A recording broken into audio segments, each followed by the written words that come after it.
এটা চলবে না, ভালো হয়ে চলবে, ভালো করে গড়তে হবে, এটা থাকবে না।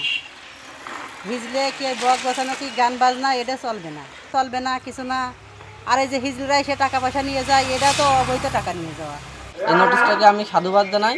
আমার সুশীল সমাজ গড়ার লক্ষ্যে এই নোটিশটা করা হয়েছে, যাতে আমাদের পড়ালেখার ক্ষতি না হয়, গ্রামে যাতে কোনো ধরনের কুসংস্কার না হয়, নামাজ কালামের দিক হয়, পড়াশোনার কোনো ব্যাঘাত না হয়, কোনো রোগীর বক্স বাঁধানোর জন্য কোনো রোগীর যাতে কোনো সমস্যা না হয়, মানুষের যাতে ঘুম কামাই না হয়। ভালো মন্দ তো সবই থাকে, এখন সবাই তো আর ভালো চোখে দেখে না, সবাই খারাপ চোখে দেখে না।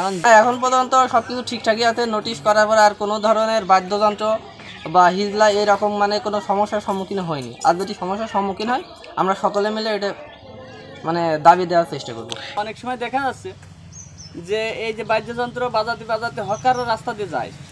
এই রাস্তা দিয়ে যাওয়ার কারণে একদিন আমাদের ওই পাড়ায় একজনের বাসায় আগুন লেগেছে। আগুন লাগার কারণে হকারে এত জোরে যাওয়ার কারণে মাইকই অ্যানাউন্স করেছে, সে মাইকই কেউ শুনতে পারেনি। এই হকারদের শব্দে মানে ওই আগুন ধরার বিষয়টাও কেউ শুনতে পারেনি।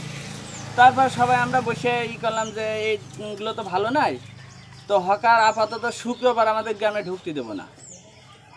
আর হিজলে দেখা যাচ্ছে আমার ওআইপির আমি সিজার করে নিয়ে আসি, 60,000 টাকা খরচ হয়েছে। তো সেটা আমি কিস্তি তুলে আর কি মেকআপ করেছি। অনেক সময় দেখা যাচ্ছে ওরা কোনো টাইম টেবিল মানে না, আইসে এই আমার 2,000 দেওয়া লাগবে, না 3,000 দেওয়া লাগবে। ওরা তো পুরুষ মানুষ, কাজ না করে খাওয়ার ভয়টি ওরা দেখো সেই মানে কাজ না করে মহিলা সাইজে এইসব উৎখান্তে কাজ করে বেড়াচ্ছে।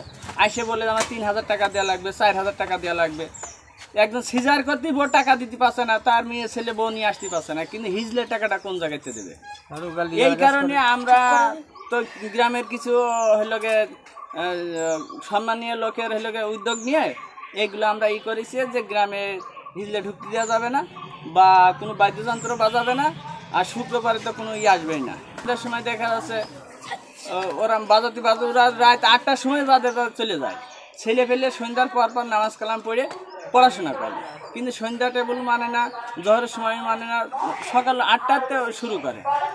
এমনকি দেখা যাচ্ছে যে ওই বাদাম ভাজা আসলো, তিলে খাজা আসলো, এইসব হকাররা আসলে অনেক সময় ছেলে পেলে চাল নিয়ে দৌড় বেড়াচ্ছে, হাড়িতে চাল নিয়ে দৌড় মেরেছে না। অনেক সময় নতুন স্যান্ডেল নিয়ে যাচ্ছে, ওরা তো স্যান্ডেল নতুন আর পুরাতন নাই, ওদের কাছে খালি বা টাকা হওয়ার দরকার।